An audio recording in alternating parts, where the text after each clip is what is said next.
투자가 83억 원으로 잠정 집계됐습니다. 나흘째 각계 지원 속에 복구 작업이 이어졌습니다. 삼척시가 수소 생산, 충전 시설을 갖추고 수소 시내버스를 첫 도입해 16일부터 운행에 나섭니다. 제6회 일본군 위안부 피해자 기림의 날을 맞아 동해안 곳곳에서도 기념 행사가 열렸습니다. 기업 회생을 진행 중인 플라이강원이 이달 말쯤 최종 우선 협상 대상자를 발표할 예정입니다. 안녕하십니까. 뉴스데스크 강원입니다. 제6호 태풍 카눈이 휩쓸고 간 강원 동해안에는 연일 피해 복구를 돕는 각계각층의 봉사와 지원이 이어지고 있습니다. 현재까지 재산 피해가 83억 원으로 잠정 집계돼 특별 재난지역 선포가 관심입니다. 박은지 기자가 현장을 돌아봤습니다. 침수됐던 주택에 서비스팀이 도착해 집안에 있던 세탁기와 냉장고의 상태를 확인합니다. 침수 과정은 부식이나 누전 위험이 있어 깨끗하게 세척하고 수리 작업을 진행합니다. 70에서 한 80cm 정도 바닥면에서 침수가 되면서 냉장고라든지 에어컨, 실외기가 많이 좀 잠겨 있습니다. 그래서 그런 부분들은 가가오 방문해서 저희들이 송풍기를 통해서 말려드리고 깨끗하게 청소를 하고 있습니다. 가전 3사는 오늘부터 고성에 특별 서비스 센터를 마련해 침수 가전 무상 수리를 지원합니다.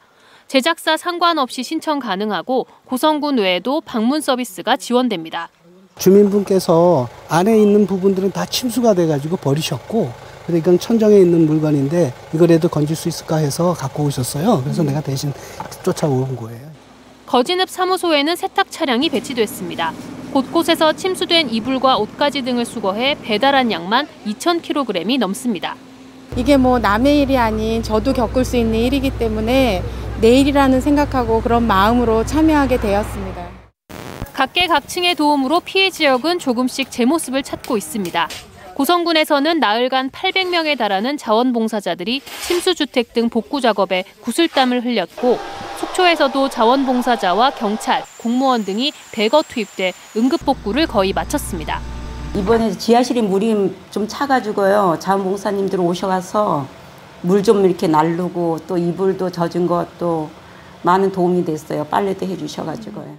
하지만 지반이 약해진 산사태 지역은 장비 부족, 안전 등의 문제로 작업이 더디게 진행되고 있습니다. 토사가 덮친 집안에서 겨우 피신했던 주민은 아직도 불안에 떨고 있습니다. 1차로 났는데 2차, 3차 안 난다는 보장이 없잖아요. 그리고 제가 무서워서 들어가지 못하겠어요. 강원도 태풍 피해 규모는 점점 늘어나 1,200여 건이 잠정 집계됐고 재산 피해는 83억 원으로 추산됐습니다. 지역별로는 고성군이 44억 원으로 가장 많고 양양 21억 원, 삼척 12억 원, 강릉 6억 원 순으로 집계됐으며 피해가 큰 고성군의 경우 특별 재난 지역에 포함되기를 바라고 있습니다. MBC 뉴스 박은지입니다. 앞서 리포트와 관련해 조금 전 정부가 고성군 현내면을 특별 재난지역으로 선포했다는 소식 함께 전해드립니다. 다음 소식입니다. 태풍 카눈으로 피해를 입은 영동 지역 교육시설에 대한 현장 조사가 이루어집니다. 강원특별자치도 교육청은 모레까지 속초와 양양, 고성, 동해, 삼척 등 9개 지역 23개 학교와 2개 기관을 대상으로 피해 상황을 현장 조사하고 복구 계획을 수립할 계획입니다. 도교육청은 교육시설을 빠르게 복구해 학사 일정에 차질이 없도록 하겠다고 밝혔습니다. 기후 위기가 심화하면서 온실가스 배출이 거의 없는 수소 연료가 주목을 받고 있습니다. 삼척시가 수소 생산과 충전 시설을 갖추고 수소차에 이어 수소로 운행하는 시내버스까지 도입하면서 수소 도시로서 면모를 갖춰가고 있습니다. 배현환 기자가 보도합니다. 버스 한 대가 삼척 시내를 다닙니다. 도내에서는 처음으로 도입된 수소 전기 시내버스입니다. 한 번 충전으로 550km를 달릴 수 있어 시내 구간을 운행하는 데도 넉넉합니다. 출입구 계단이 없고 실내 바닥 높이도 낮은 저상버스로 제작됐고 전체 48석의 좌석 가운데 교통약자석을 8석 마련해 불편을 크게 줄일 것으로 보입니다. 수소전기 시내버스는 수소와 산소를 결합하는 화학 반응으로 전기를 생산해 주행하며 대기 오염물질 배출 없이 물과 공기만을 배출하는 친환경 교통수단입니다. 소음도 적고 승차감도 보다 편하다는 장점이 있습니다. 출발할 때 부드럽고 무게감이 있어서 편안하게 목적지까지 가실 수 있을 것 같습니다.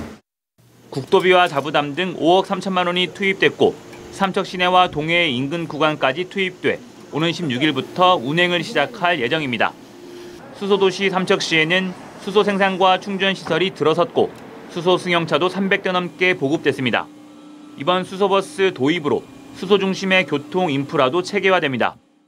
삼척시는 1호 수소버스 도입을 계기로 내연기관 버스를 줄이는 대신 수소버스 도입을 확대해 나간다는 계획입니다. 또 외부 에너지 공급 없이 수소 에너지만을 활용한 타운하우스도 연말까지 준공돼 수소산업과 우리 생활이 보다 가까워지게 됩니다. 강원특별자치도도 삼척과 동해안을 중심으로 하는 수소산업 발전에 나선다는 방침입니다. 환경적인 흐름을 피할 수가 없는 대세인데요. 앞으로 우리 강원도는 수소 저상버스 같은 거를 대폭적으로 확충해서 친환경 교통망도 먼저 확충하고 청정 수소 생산 같은 인프라를 확충해서 또 삼척시는 2026년까지 산업단지와 창업지원센터 등을 갖춘 수소 산학연 클러스터를 만든다는 계획입니다. MBC 뉴스 배현환입니다. 태백시 한 동사무소에 기부된 쌀을 둘러싸고 배부 규정을 어기거나 공무원이 일부 가져갔다는 의혹이 제기된 지 한 달이 넘었습니다. MBC 강원 영동은 꾸준히 관련 의혹을 제기해왔고 강원특별자치도와 경찰은 각각 감사와 수사를 벌이고 있습니다. 그동안 어떤 일이 있었고 사건의 쟁점은 무엇인지 김영호 기자가 정리했습니다. 태백시의 쌀 사건은 지난 6개월 동안 동주민센터에 기부받은 쌀을 묵혀두면서 시작됐습니다. 6월 말 태백시 인사 발령이 나자 주민센터 전임 팀장의 이례적인 쌀 배부가 이루어졌습니다. 동사무소 기부 물품을 처리하는 민관 협력 단체조차 의아해하는 행위였습니다. 문제는 남은 쌀을 배부하는 과정에서 상당량 쌀의 소재 파악이 되지 않는다는 점. 출사를 내보낸 거는 그 물량보다는 적습니다. 예. 그전에도 뭐 사용을 했겠죠, 그죠?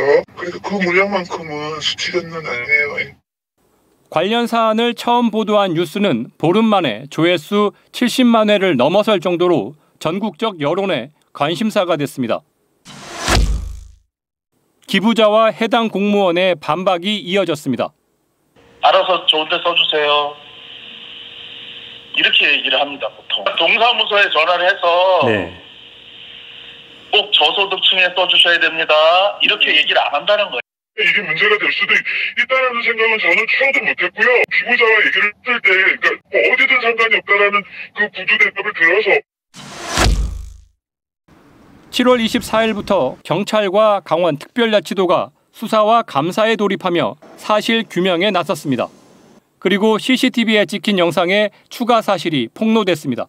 7월 1일 밤 9시쯤에 안경 쓰고 모자 쓴 남자를 데리고 와서 쌀 7포대를 가져갔대요. 다음 날 낮에는 엄마를 모시고 와서 라면 박스, 물티슈 50에서 60개, 종량제 봉투, 음료수, 커피를 가져갔다고 하네요.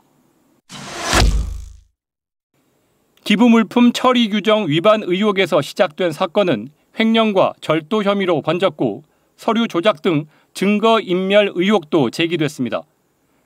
태백시의 인사조치가 늦어지는 사이 해당 공무원은 3개월 휴직을 했고 이제 경찰의 수사에 관심이 집중되고 있습니다. MBC 뉴스 김영호입니다. 제6회 일본군 위안부 피해자 기림의 날을 맞아 도내에서도 기념행사가 열렸습니다. 지난 2015년 8월 도내 처음으로 평화의 소녀상이 들어선 강릉 경포 3.1 독립만세 운동에서는 오늘 오전 기념행사가 열려 일본군 위안부 피해자들을 추모했습니다. 또 평화의 소녀상이 있는 속초 청초호수공원 분수대 광장에서도 기념행사가 마련됐습니다. 한편 속초시는 제78주년 광복절을 하루 앞두고 오늘 독립유공자 유족 초청 간담회를 열었으며 내일 도내 전역에서는 광복절 경축행사가 마련됩니다. 기업 회생 절차를 진행 중인 플라이강원이 이달 말쯤 우선협상 대상자를 발표할 예정입니다. 플라이강원은 이달 중순 우선협상 대상자를 내부적으로 정한 뒤 이달 말 최종 우선협상 대상자를 발표하고 다음 달 공매 과정과 회생 계획안을 제출한다는 계획을 세우고 있습니다. 한편 플라이강원 인수에 일부 기업에서 관심을 보이는 가운데 한화그룹이 인수를 검토한다는 소문이 있었지만 한화그룹 측은 이를 부인했습니다. 올해 글로컬 대학에 예비 선정된 대학마다 최종 선발을 위한 준비에 나섰습니다. 공동형으로 예비 지정된 강원대와 강릉 원주대는 다음 달 11일 1도 1국립대 투표를 앞두고 총동창회와 교직원, 학생들을 대상으로 잇따라 간담회를 개최하는 등 의견 조율에 나서고 있습니다.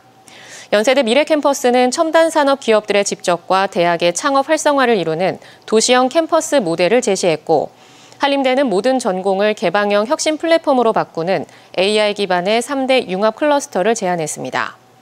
한편 지난 11일 글로컬 대학 예비 지정 대학들은 교육부와 한국연구재단과 워크숍을 연대 이어 10월 6일까지 최대 150쪽 분량의 실행 계획서를 제출해야 합니다.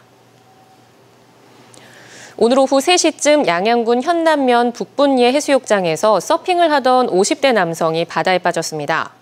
사고가 나자 수상안전요원이 구조에 나서 이 남성을 건졌지만 심정지 상태로 병원으로 옮겨졌습니다. 해경과 소방당국은 이 남성이 서핑을 하던 중 안전줄이 끊어지면서 사고가 난 것으로 보고 정확한 사고 경위를 조사하고 있습니다. 강릉 주문진 소도래변에서 피서객들이 합심해 파도에 밀려 떠내려가던 피서객을 구조했습니다. 어제 오후 4시 30분쯤 강릉 주문진 소도래변에서 튜브를 타고 물놀이를 즐기던 피서객이 파도에 밀려 떠내려가자 서너 명의 다른 피서객이 곧장 바다로 들어가 튜브가 떠내려가는 걸 막았습니다. 강원뉴스 마칩니다. 시청해주신 여러분 고맙습니다.